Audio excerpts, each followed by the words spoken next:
Welcome to episode 2 of the 10th inning. I'm Sean. He's Dan. And there's Clayton Kershaw, That's right. the man, the myth, the legend. The only How guy you on the doing, Dodgers. Dan? I'm doing phenomenal as of today. Just to give our viewers, I'll hopefully get this out, within a day, but just a timestamp on where we are. The Dodgers last night just won Game 4. So we're gonna go to a Game 5 tomorrow on Thursday. So that was big. We needed that dub. So that's why I'm doing well today. How are you? I'm doing great. I really am. Yeah, I don't have a horse in the race, but hey, I'm enjoying watching it. It's been a little while since we met. We're busy college students, so that happens sometimes. Amen. But we're back now. I think we, even though it's happened, I guess probably a week ago at this point, give a brief overview of what we thought of the NL and AL wildcard. Sure. You want to start with the American League wildcard? Sure. The AL wild card, Red Sox, Yankees. We'll say I was right. Okay. You were. That was boy, oh boy. The first ball that Stanton take the AL first, I think. Yeah. That first ball that Stanton hit that Matt Vasgersian thought was a home run. As soon as I hit the wall, I had a light bulb in my head said, this might not be the Yankees' night. And then the second time he hit a ball that everybody thought was a home run and Judge got thrown out because Phil Nevin somehow sent Judge home, I knew they weren't winning that game. But it was a good game. The Red Sox, they hit, Evaldi was great. I don't know why they took him out so early, but baseball in 2021. Yeah, Evaldi was chucking too. I mean, he just like listening, because there's really good audio of that game's first pitchers. You can hear their grunting, and Evaldi's pitches were moving, man. I mean, he's always had phenomenal stuff. I remember when he came to New York for a season or two, and I was like, God, how is this guy not a Cy Young contender? He throws 100, and his curve and slider are filthy. His stuff was moving, so he looked really great. My least favorite part was actually Stanton's home run, the one that actually went out to right field, because it seemed very like, let's top 9. No, it was very Stanton-like. If you could have one highlight to just like encapsulate Giancarlo Stanton's career, it's that home run. Non-necessary. Didn't do nothing for anybody. Not at all. And the Yankees shouldn't have won the game. I've spoken to a couple Yankees fans, even diehard Yankees fans. I'm like on the fence at this point. And a lot of people had the same reaction where they're not even that upset that they lost because they didn't deserve to win. This was not a winning team. I personally feel for Major League Baseball, this was a win because I would never want other GMs or owners to feel like this is the way to put together a team, because it's not. When you need starting pitching and the only assets you have plentiful of is large right fielders, and you go into the All-Star break and then go and deal for a large right fielder, it would seem that you are not understanding, maybe what the problem is. They brought on Rizzo.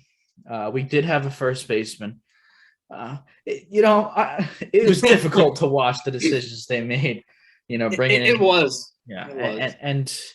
And Stanton, I'm glad those balls didn't go out, because I don't want kids to see, Stanton in a 3 home run game. Like, the Yankees suck, but maybe that's the guy I want to be like. I want to be like Stanton. No, don't ever. If you're a kid out there, do me one favor. Don't look at Stanton and try and model your game after him. He is 6'7" and just a freak. Okay, he's just gifted, but the way he plays the game is wrong. If he ever decided to play the game and have an approach that's rational or a batting stance that is, good, he'd probably be a perennial MVP. But absolutely, unfortunately, that's not the case. Ironic that I'm wearing a Marlins hat. He that contract that he signed with them and that trade that everybody thought was a terrible trade for the Marlins. Well, they might have won that deal. I didn't think it was a terrible trade. I love Starlin. Yeah, Starlin Marte. Obviously, Castro at that point. Yeah, that's what I meant. Yes, my apologies. No, you're fine. But we can't not talk about the big ticket pitcher who really didn't do well at all. Never been a fan of Cole, and that's no offense to Cole. I feel like he wasn't the pitcher to go and get. His stats are inflated. Listen, he pitched for the Astros. Okay, Verlander pitched the Astros. Everyone thinks Cole and Verlander. They were okay in Pittsburgh and Detroit his last couple of years. They were okay, not bad. They're good pitchers. Yeah. But if you look at Cole's stats from Pittsburgh to Houston and Verlander from his last 3 in Detroit to Houston, the numbers aren't. I mean, they're different pitchers. Houston either has an amazing ability to get the best out of their pitchers, whether that be with pitching coaches or fucking cheating. Okay, I'm going to get into a little crazy here. So you might be onto something there. They cheat hitting. Well, I wouldn't sign people out of Houston. I mean, Springer has worked out a little bit. Yeah, but they're okay. They're fine. And honestly, Garrett Cole's numbers after the whole sticky substance spider tag thing came out. I mean, you don't want to say that he was cheating, but the numbers speak for themselves. He got better towards the end of the year because initially after that whole mandate came out, he really struggled, but he got better. But man, I always loved people saying who's the best pitcher in New York, Cole or DeGrom. It's DeGrom. I mean, it's not close. I think it was DeGrom anyway, but after seeing that performance, I don't know. DeGrom hasn't pitched in the postseason tons, but when he has, he's done well. But yeah, it was not a great night for the Yankees, but Red Sox pulled it out. They're hot. You got to watch out for those wild card teams. Once they win that game, you never know. Look at the Giants from 10, 12, and 14, although I don't think the wild card game came into play until 2012. But, the Red Sox look pretty decent. I don't know how they're doing it with the lack of pitching, but people are stepping up. And not to harp on Cole, but he's not a bad pitcher. I don't want to say I think Garrett Cole's a bad pitcher, but I think he's overpaid for sure. And I think the Yankees, it's more of the Yankees management, GM, Cashman didn't do a good enough job. I mean, there's just so many other ways to allocate those funds to make us a better club. Spending it all on one guy, whether he's good or not, never. I mean, Bauer's a great pitcher, right? That didn't work out, did it? I mean, that's what happens when you put all your eggs in one basket. The player might be great. Saquon gets injured. Like if we paid Saquon a max contract, you know what I mean? It's just putting all your money into one avenue is risky inherently. And we'll talk about that later on my stock podcast after this. Absolutely. Give a little plug, But to just finish it off, this season, you wonder if Aaron Boone or even Cashman is going to be on the hot seat. I think Boone would go before Cashman because Cashman's been there since the early 2000s, I think. Yep. But Boone, I don't know. He's kind of – the Yankees have not really succeeded to their goals since he's been there. Obviously, they made the playoffs, but the Yankees don't play to make the playoffs. They play to win championships. So, let's go to the National League wildcard game, which was a little more pleasant for you. It was a great game. It really was. There's Kershaw again. What a legend. Saw Adam Wainwright still chucking at, was he 40 now or 41? Yeah. Yep. Whew. I think he could have gone even longer than what they let him do. He could have for sure.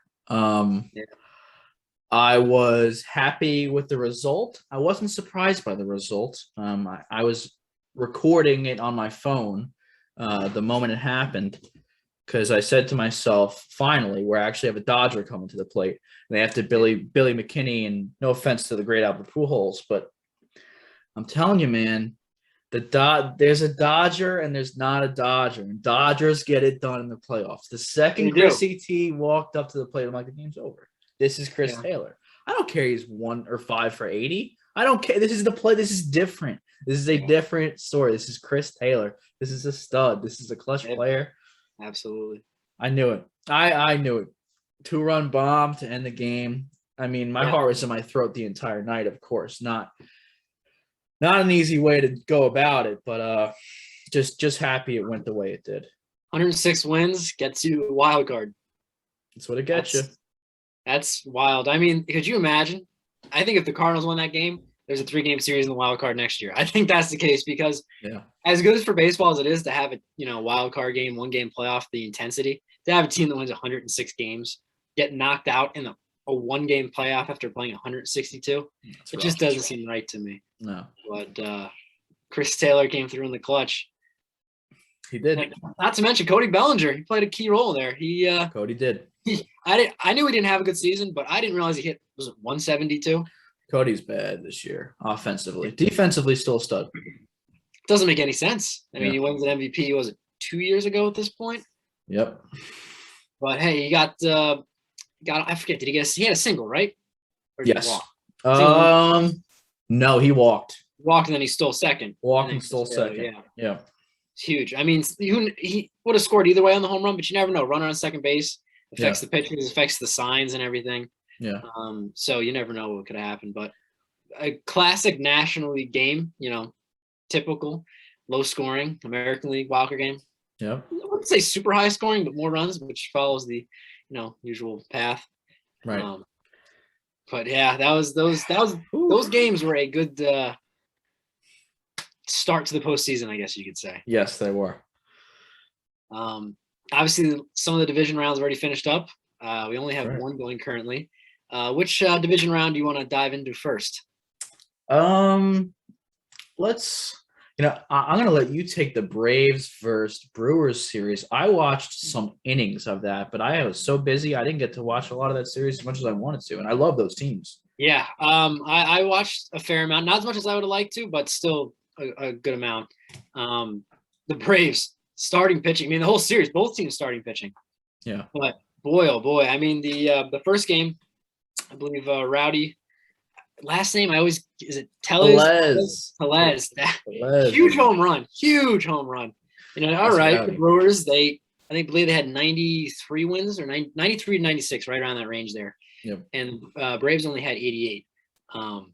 So you're like, all right, maybe the Brewers, the talent level, because the Braves obviously don't have Acuna and Marcell Ozuna's had his issues this year. Like, all right, maybe that's gonna happen, show itself. But boy, the Braves pitching just shut down the Brewers lineup the entire series.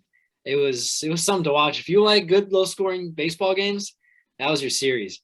And obviously Freddie Freeman with that opposite field home run off Josh Hader. I believe that was the first home run he gave up to a lefty this year. And his first home run that he's given up to any batter since sometime in June. I want to say June 29th, but I could be off with that. Or maybe July 29th. Either way, a long time. And Freddie Freeman doing it, typical Oppo, just no one does it better than him with that. And, that's my guy. For a team that's in my division, I never hate the Braves. I respect their players. I love Freddie Freeman. I think Charlie Morton is one of the more underrated pitchers in baseball, especially in the postseason, and he did really well. The Braves bullpen was outstanding. Really, the Brewers didn't play poorly. They also pitched well. It's just they couldn't get the timely hits. Yeah, I think that was the explanation of the series. I mean, the Braves have a better offense, even without Acuna and Ozuna, which is scary for next year. Because, we all knew the Braves were a powerhouse team. Everyone remembers when Pacoda ranked them to come in third or whatever. Mm-hmm. And, the Braves didn't win a lot of games. Pacoda's projections probably had them around this many wins, to be honest with you. The NL East really just underperformed. And that was because of their pitching. So it was surprising that the Braves pitching was able to match up with the Brewers, because the Brewers pitching all year. We've had, Freddie Peralta, Brandon Woodruff, and Corbin Burns have just been absolutely tearing. There was a point 3/4 of the way through the year, they were all sub 2.5, but there was a point where they were all sub 2, deep into 3 starters sub 2. It's like, what is going on here? And the Braves were struggling a little bit with some of their younger guys. So it was awesome to see their pitching kind of come together and help them win. And just on Freddie Freeman, that's my guy. Everybody knows me. That's my guy. I think he is the best pure hitter in baseball. It's been my opinion for a little while now. Frederick. He is. He just hits, man. That's all he does. He puts bat on baseball. Fantastic guy. The guy you'd want at the plate with a game on the line. Yeah, free agent too. Although I don't see the Braves letting him slip away. I can't imagine that. I'm surprised he still hasn't been signed, but I'd be absolutely stunned if he's wearing not wearing a Braves uniform next year. I'm sure the Yankees will sign him. They'll move Rizzo to third and probably Voit to second or third or first. A short. Yeah. Well, he can't be worse than Gleyber short. So no, Voit would probably be all right. Yeah, he's got the build for it. Oh, for sure, big guy knocks the ball down. Yeah, absolutely. So let's talk about the Astros White Sox. This was a series very near and dear to my heart because the greatest weekend ever is something I'm trying to accomplish out here, which is me going to South Bend to watch UNC versus Notre Dame. And then I was hoping around that time it'd be Game 5 of the World Series, Dodgers, White Sox. I'd see the Dodgers win in Chicago. Unfortunately, the Chicago White Sox are no longer in the playoffs. No. I watched, again, this was another series. Probably these are the two series I didn't watch the most of, simply because I can't stand watching the Astros play baseball. But the Astros won, though. I mean, they got some good – their bats that I like are the bats that I think are the best, and that's Yordan Alvarez is an absolute monster. Michael Brantley, another guy who I've said at points I think is the best pure hitter in baseball. You have always been a Brantley guy. He's top 5 at least. It's just pure hitter. He might not be a power hitter, but the guy just hits. He's a professional hitter. I don't like to say it, but I mean they have so much experience. That's what it is. They have a lot of experience. So guys like Correa and Altuve, they're good in the playoffs. They just are because of the experience. Although I heard a lot of stuff out of the White Sox camp with Ryan Tepera that they played a little differently at home versus away, and it seemed like they were on certain pitches, and the swing and miss differentials were a little bit. I wouldn't be shocked if they're still cheating, those fucking bastards. I wouldn't be shocked either, but that is not a comment you necessarily want to say while you're playing them because it seemed to poke the bear. Yeah, no, they're good. I mean, they're good. It's just I don't want them to be is really what I'd like. No, neither do I. I mean, think about it. George Springer was known as a collect postseason performer. He's not even on the team, and they haven't missed a beat. I know. Yeah, it's unfortunate. Yeah, I was pulling for the White Sox because I like the White Sox. I like Tim Anderson. I like Eloy Jimenez, Luis Robert. I mean, I think they have a good lineup. They really do. They had a great back end of the bullpen. Unfortunately, Hendricks struggled a little bit in the postseason. But, it's their first time making the postseason aside from last year, but I'm not really counting that as the same thing. Yeah. Since 2008, which I didn't realize it was quite that long. So this was like a building year for them. I think they'll be back next year. But I kind of had a feeling the Astros are going to run away with this series because of all that experience. And also the first game, I believe they put up 9 runs. Yeah. The White Sox. You saw that. I was like, okay, I think it's over. Game 2, White Sox jumped out to, I believe they were down, then jumped out to a lead. I went to do something, came back 10 minutes, 20 minutes later. Game was tied. Yeah. Astros ended up winning. Yeah. So not a shocking result. Unfortunately, the Astros are moving on. But White Sox, hopefully will be back next year. They got a great team. Also, the White Sox had a blackout in their stadium. Yeah. I thought that was fantastic. The fans really cool. Yeah. The fans were going nuts. Yasmani Grandal had an opposite field home run in Game 3, and the place just erupted. On TV you can't always hear the crowd and everything, but that moment I was like, wow, that was pretty cool, at least because those guys haven't seen, postseason baseball in over 10 years. They're Rays and the Red Sox. Rays and the Red Sox, yeah. I hate that series too. I hate all these teams, just to be frank, other than the Dodgers. This is like teams I hate. Rays, Red Sox. Good series, though. That was a series I watched a good amount of. A lot of good back and forth in that series. Very interesting call with Hunter Renfroe not realizing what a baseball looks like, allowing it to hit his shirt and go over.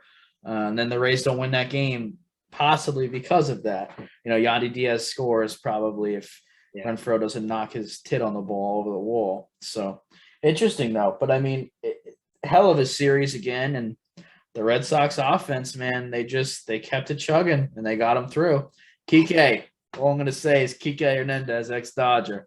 All I'm going to say in the Braves series, Jock Peterson, they won a game 3-0. I wonder how they did it. I don't know. Jock threw on Jack.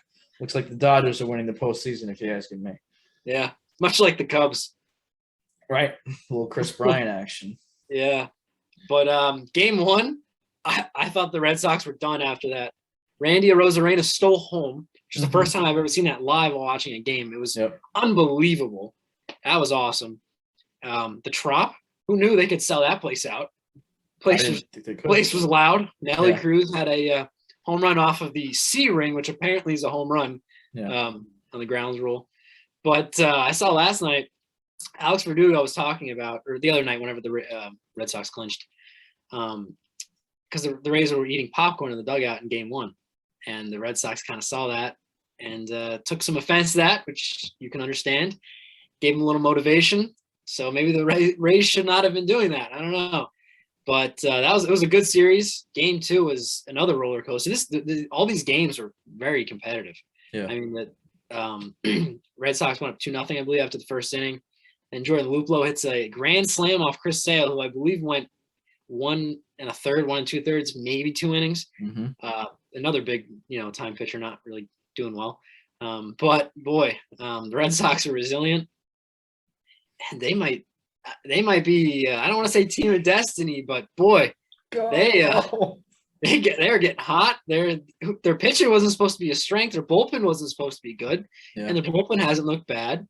And like you said, Hunter Renfroe. I mean, the fact that it's a ground rule double is just amazing. Because who's to say the Rays don't win the series if that run comes across? I know that Vasquez, when he hit the 2-run home run, would have still given them the win. Yeah. You never know how things go. They might have scored more runs than that. It's one of those things that as soon as that play happened, you're like, if the Red Sox win this game, I think the series could go to the Red Sox, and it did. Here we go. January 16th. Why do the Dodgers insist on continually getting rid of and, quite frankly, disrespecting Alex Wood? He's played such an undervalued but huge role in the Dodgers' postseason success and a key missing piece in 2019 when we didn't win the World Series. The ultimate competitor, never afraid of big moments, always humble. What's Alex Wood doing? Shoving 5 straight scoreless innings in route to a win for San Francisco. Yep. Okay. We'll go up a little bit more, see if we can find anything else that sees, what is this about? Alex Wood again? Oh, just as I was disappointed with Alex Wood, I'm even more disappointed about Kike Hernandez. Since 2015, he's been the glue of the team, as he is now with the Red Sox, we can see. And other than Justin Turner, the most clutch player in the field. What has Kike done? Did he do well in their series? Did he do okay? Slightly, only had a game-winning hit, series-winning hit. Had he gone 3 for 5 with a couple bombs in another game? Yeah. Did he have 5 hits in a game? I think he did. Yeah. His offensive numbers don't always reflect it, but he's the guy you want up with the game on the line, okay? Along with his playing gold glove caliber defense at every position we put him in, he was always keeping the clubhouse loose. Just such an easy guy to root for. Excited for him to hopefully finally get a starting job. He truly believes it. I truly believe we do not win a chip without him. That's my take. And I'm not going to go into how I felt about Bauer, but I'll finish it off with how I felt about Jock. The only 3 people I commented on this offseason, they're all in the postseason, of course. Jock was the first Dodgers rookie to come up, become an all-star, and start just the absolute tear of stud rookies to debut for the Dodgers over the last 5 to 6 years. He was the first puzzle piece of transforming the Dodgers from a decent ball club to a powerhouse franchise. I really do think the Dodgers hindered their chance of winning another championship without having Jock on the team. Because other than having pop, he was incredibly clutch and always gave 110%. I'm finally happy that he's going to get a starting job. Hope the rest of his career pans out. I'm rooting for you, Jock. And he had a huge 3-run home run for the Braves. The only 3 runs to score. Yeah. Yes. These are ball players, folks. In our industry, there's a thing called ball players. Okay? Yes, sir. Some people are good at playing baseball, and some people are ball players. In the postseason, you need a team full of ball players, and the Dodgers had them. Okay? And we're not running out Kike and Jock off the bench. We're running out Billy friggin' McKinney and Steven Souza Jr. If you don't think that affects National League style of play, you're wrong. Yeah. Because we run Steven Souza Jr. out there, try first base, Steven. If we run Kike out there, first off, he's clutch. And second off, he's playing every position you want at an elite caliber as a defensive replacement. Absolutely. The same thing with Jock. You're going to get a homer off the bench instead of Billy McKinney. Can you bunt to something, Billy? I mean, it's so when there's pitching replacements and double switches in a National League style of play, maybe this works for AL. You don't need a deeper bench. But this does not work in NL baseball. We spent all the money on Trevor, and guess what? It didn't work out. We didn't need pitching anyway. It was a bad assessment of our needs. We did not need more pitching. We needed more offense. We needed to keep the offense we had. And I think it's why the Dodgers are not blowing the Giants away. and why we might struggle to win a championship. And we had the conversation about real baseball players on the way to a Mets game this summer. You know, you're like, who do the Yankees have that's a baseball player? All we can think of is Brett Gardner and DJ. Brett Gardner and DJ, that's it. The rest are not ball players. And Brett Gardner, I think, was hitting like 190 at the time. But you know what? That's it. He's not afraid to get dirty, pound the dugout a few times, you know. That's right. You need those guys. You really do. Glue guys, you know. That's right. Sorry for taking over, but I just no worries. Hey, it's more than just stats. It's more than just baseball. Sometimes you just got to know, and those are three kind of players that, as being a Dodgers fan, there's players like that on every team. Yeah. You got to know like who they are, and I just feel like they didn't isolate that. And Wood, I don't know if I gave him enough time on his own, but every game that he came into and every postseason we've had him on, absolute stud. Yeah, absolute confidence. Completely gets it down, and shuts down the opposing offense. I mean, but take it away, Sean. I'm sorry, I'm just a little upset about it. I can feel it through the screen here. So let's I guess let's look ahead to the ALCS, since we already know what that's going to be. It's going to be a matchup against the Astros and the Red Sox. So for you Yankee fans out there, maybe just don't watch. I'm not really sure exactly. It's my least favorite two teams in all of baseball just playing each other, and my third least favorite is the Giants. So if they're one of the Final Four, I might just cut it and go home. I don't know. Oh boy, you know, the Astros have played the Red Sox, I feel like, all the time. Yeah, I know in 2017 they played the Red Sox, the year they won the World Series. I think they swept the Sox that year, and then in 2018 when the Red Sox won the World Series, they beat the Astros. So this is, it seems like the Astros either run into the Yankees or the Red Sox every year. Yep. But this is going to be an interesting series,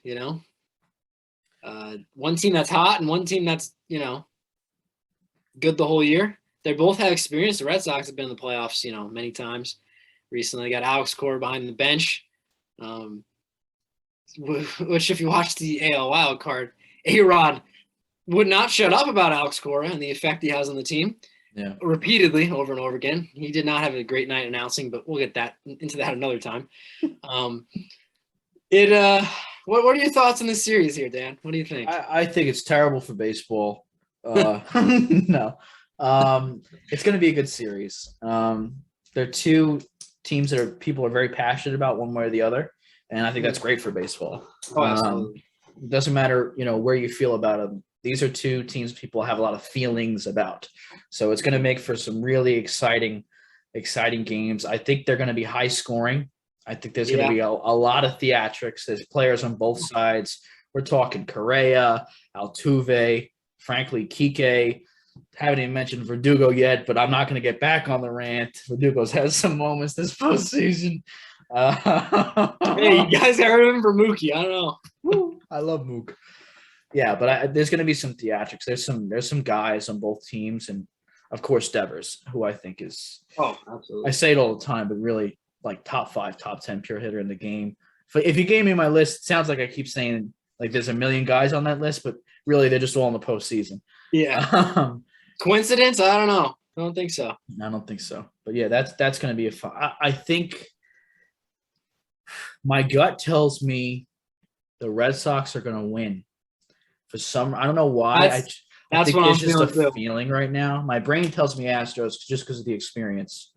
But I have the Red Sox. I wouldn't have told you at the start of this postseason. No, not to be on the same bandwagon as you, but I feel the same way. I feel like the Red Sox, they just got it all going for them. When you have stuff like a ball hitting your outfielder and going back over the fence to be a ground roll double and saving a run, you need that kind of stuff to go your way in the postseason.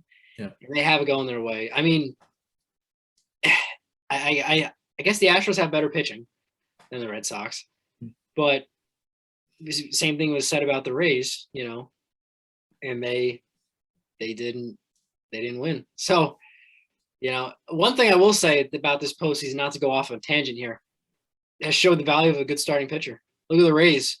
The Rays were blown through their bullpen every single game, and by the end, they were running out of guys. Look at the Braves. Like all the teams that are winning have done a better job having starting pitchers go deep, as opposed to an opener type thing, which has been increasing tremendously. I wonder if teams seeing this in the playoffs are starting to realize these bullpen arms can't pitch, 2-3 days in a row in a postseason format. Maybe we should, find that workhorse of a starter who can actually go 6 innings, such a crazy idea. And, maybe go towards straight to the setup man to the closer, as opposed to having 5 different pitchers come in for 3 innings, Yeah, it doesn't work in postseason specifically, and that's what you play for. So to build your roster around that doesn't make much sense. You have games back to back to back, and if you're going to have a pitcher go 2 or 3 innings, let alone you have games back to back to back, you're talking this is after a full 162. So this is the worst time you want to overuse your bullpen because they're already done. Their arms are already shot from the year. Yeah. So unless you have – I think something you might see is teams keeping guys in the minors are just fresh. I'm talking young guys, like not vets, and just calling them up for the playoffs. Like having a couple – not someone that you need throughout the whole year – but have like a Doval type situation where you have some kids like Doval and just bring them up for playoff time just so they're fresh, just to have some arms that you can abuse. Because really you need that in a scenario like this, but just an idea. Yeah. The Rays put a lot of trust in their 3 starters too. Young. I think Shane Boz, however you pronounce it, I apologize for mispronouncing the name. I think he only had a few starts in the majors before starting the postseason. I mean, I know the Rays are cutting edge and everything, but you kind of have to have some experience before getting as a starter. 100%. Yeah, it's just not conducive to winning.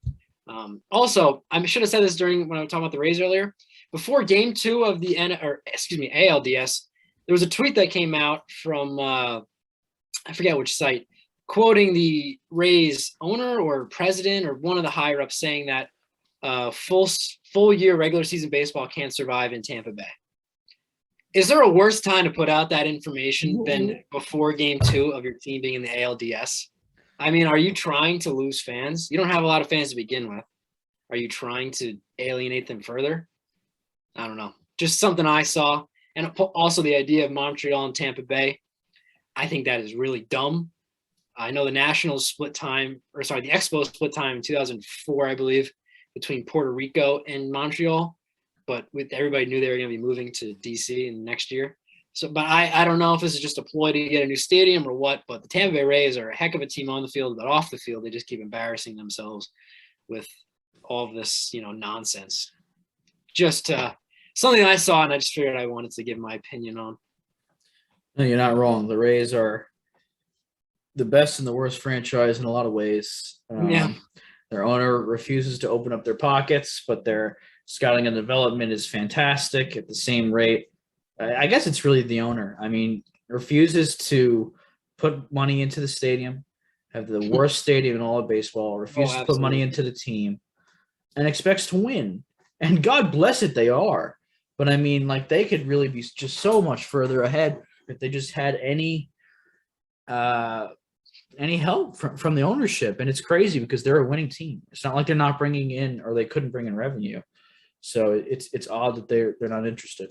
I think the formula they have can win them regular season games and win them some playoff rounds, but I don't think they can win the World Series with this formula. I won't believe it until I see it, to be honest. I just don't think that the way they're set up can get them 100 wins, whatever they had this year. But when you start facing teams in the postseason that are built different and have experience, I don't think you can compete. Yeah, it's shown that's the case. Absolutely. It's been a great postseason so far, though. Oh yeah, no, I've loved it, and I think it's only going to get better as we get into these last 2 rounds here. It's going to get exciting, and don't forget about Game 5. Game 5, Dodgers Giants could be the best game of the whole postseason, depending on how it goes. So that's going to be a fun one either way. Well, for me, anybody who's not either a Dodger or Giants fan, it's going to be fun either way. It's just great seeing 2 rivals go head-to-head in the playoffs for the first time ever in the playoffs, which is shocking how many years they've been playing against each other. So who did you say that you had in the Dodgers versus Braves series? The championship. Dodgers, Braves, I would go Dodgers. I would prefer to see the Dodgers win because, I'm not a huge fan of the Braves, but I also think that the Braves just don't match up well against the Dodgers because the Braves have good pitching, but their offense isn't great. But the Dodgers have great pitching and a great offense, especially if Max Muncy's back, which hopefully he is. We need that your so bad. doppelganger, by the way. Exactly. I think the Dodgers get that series. I also would put my money on the Giants too if the Giants are the team playing the Braves. I don't, we didn't even need to get that far. Yeah. Dodgers, Braves. I gotta say, I think Giants or Dodgers win that series. I happen to agree with you. I love the Braves. I think without Acuna and Ozuna, it's going to be tough. They're going to need some extra star power to deal with these two teams. I was even underrating the Giants coming into the Dodgers series. I'm like, I know their players. They're garbage. Yeah. Okay, like I've watched them play. It's not like they have a different team. No. But they're different. They are different. They're a really good ball club. They deserve the wins that they've had. So I think the better team will win that series. I think the Braves were pretty lucky to get out of the Brewers series, if I'm being honest with you. A lot had to do with Jock Peterson. His pearl necklace. That's it. That's all it was. Yeah, so I have Dodgers. Dodgers or Giants moving on to the World Series versus the Red Sox. It could be Dodgers Sox again. Oh, we need to win this time. I wouldn't mind seeing a different team in there. I feel like we've had a lot of the same teams over the past 5 years or so. Yeah. The Astros, eventually they're going to start to lose some of these players. I mean, they're probably going to lose Correa. Yeah. So this might be one of their last hurrahs, at least as far as a championship contender. Hopefully. But, hopefully. But I wouldn't mind seeing some new blood in the playoffs. But, hey, either way, it's going to be a fun fight to the finish. I got one last question for you, unless you have anything else you want to go over. Do you have anyone you think's like the unsung hero of the postseason so far? We've talked a lot about some guys that are clutch that have came through, but is there anyone who's like kind of stood out to you that no one really talking about? That's a really tough question. We talked about it a little before, but I'd say the Red Sox is Nathan Eovaldi. That might be a popular pick, an easy pick, but I think that he is a really good pitcher who's had Tommy John twice in his career and had to deal with a lot of injuries. But since coming into the Red Sox, he's been clutch. I know in 2018 in the playoffs, he was outstanding. And so far this year, he's been, very good as well. Yeah. As far as any other ones, I guess I should look to the National League now. That's a tough one too. I don't mean to go with another pitcher, but Charlie Morton. I know, pitchers, only pitch every so often, but he has been clutch the entire year for the Braves when their starting pitching wasn't great in the regular season. And in the playoffs, he has so much experience being with the Astros, the Rays, and the A's, I think he was with them at one point. I don't know, that curveball. They know it's coming. They just can't hit it. Yeah. So not to go with two pitchers, but those are the guys that I think are, I guess you could say, unsung heroes in a sense. What about you? I'll give one for both leagues too. AL, I'm gonna go with I'm gonna go with Michael Brantley. Just because I feel people don't talk about him. He gets on base, guys. He puts the ball in play. We'll get into this during the off season. We don't have baseball games to cover, but the importance of putting the ball in play and not striking out is just so, especially in the playoffs, just moving a runner over when games come down to one run. It's getting the runner to get over to third is just so important. Getting out of double play is just so important. So I got to go with Michael Brantley. I think the whole offense starts with guys like him. Almost a Blue Jay, by the way. Almost a Blue Jay. And I think they'd be in the playoffs if they had Brantley. They will. I firmly believe that. And they kept Rowdy. I mean, you got to keep Rowdy to less. Come on, got to keep Rowdy. NL, I'm stuck between two players. I'm going to give offensive, defense. Of course, they're both going to come from the Dodgers. I apologize. Of course. Offensively, I'm going to go with Cody. Guy has had a really tough regular season, but he has had some really big at-bats. Like Sean mentioned, that walk to get Chrissy T up. He had a 2-run homer, so it didn't matter. But walking a stolen base, I mean, to be able to trust a guy to go and steal second with 2 outs in the 9th is a risky move, first off, by Dave. But awesome that Cody was like, okay, sure, and he did it. Defensively, he's played first, and he's played center, and he's played beautifully. And he had a big double in the gap the other way, too, to clear the bases. Like, he's had some really professional at-bats, regardless of his struggles. And on the pitching side, I got to just shout out Blake Trinan. I mean, the guy is the real deal. There's nobody can hit the guy. He was making hitters look silly the other night. Everybody in our bullpen has been filthy. I love Bruce Darr. Kenley has got the whole. Yeah, when did he start doing that? Because I don't remember him always doing that. It's to remind him to stay closed. God bless his soul. Kenley's now a 4-pitch closer. He's turned his whole career around. I would say Kenley, but he's a stud. But Trinan Trinan could be a closer on any other. So could Bruce Darr. I mean, we have so many closers. Knebel was also for the Brewers a couple of years ago. So, but good one too. Just shouting out Trinan. Just Trinan's filthy. I think without him being there as like a solidified setup man, I think it's so important because like even if you have a rocky top closer, sometimes if you have a solidified setup man, it makes everyone easier to fall into place and makes it easier on the manager. So that's what I'm going to go with. I like those picks. I think they're very good. It's it's interesting to see players step up this time of year. Remember Matt Stairs, Phillies in like 2008? Yeah.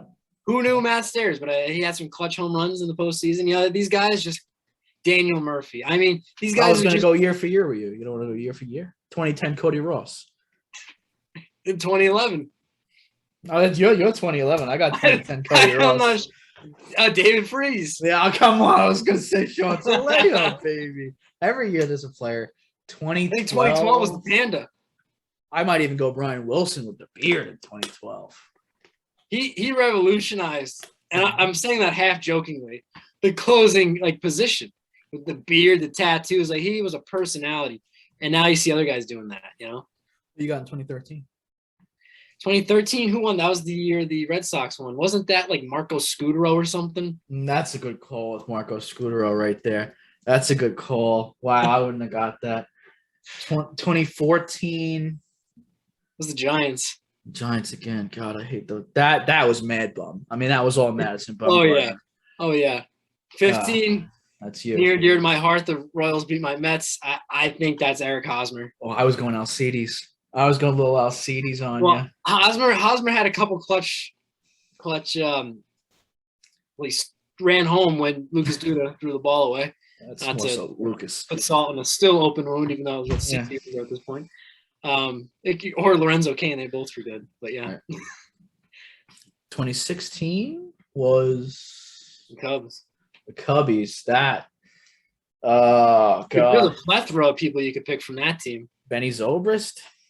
Yeah, him or maybe like Schwarber. Yeah, Schwarber or Ben Zobrist for sure. 2017, everybody's favorite champions, the Houston Astros. Yuli Gurriel. Whatever company makes buzzers these days in Houston is the unsung hero out there. No, I'm not talking about 2017. 2018, Boston, they cheated too. Honestly, it was awful. I don't even remember that series. 2019, you got to go with Juan Soto, I guess. Yeah, he had that clutch hit in the Wildcard game. Yeah, that's not. I mean, you could also shout out Trent Grisham. He had a great game that game. Yeah. Given the Nationals the win. Howie Kendrick, yeah. Kershaw, and then he had the big home run. Howie Kendrick, let's go top 10 Grand Slam. Just make me cry. You've never seen me cry like that. Oh God. Yeah, but there's a guy every year. What were you gonna say? I said last year was the Dodgers. I'll let you take this one. Corey, I mean, it's got to be Corey. No, Julio. It's Julio. Corey won MVP, but Julio for certain drug us through. He had like 8 wins in like the playoffs. It was something like crazy where like he had, it was literally like 5 wins and like he had 3 in the World Series or something like that. But he just got it. Kershaw also had an amazing World Series as well. Which was great to see. Which was, I mean, it meant the world to me. Obviously, everyone knows his struggles. But Julio for sure. was the reason we won that year. And he was on the mound to end it.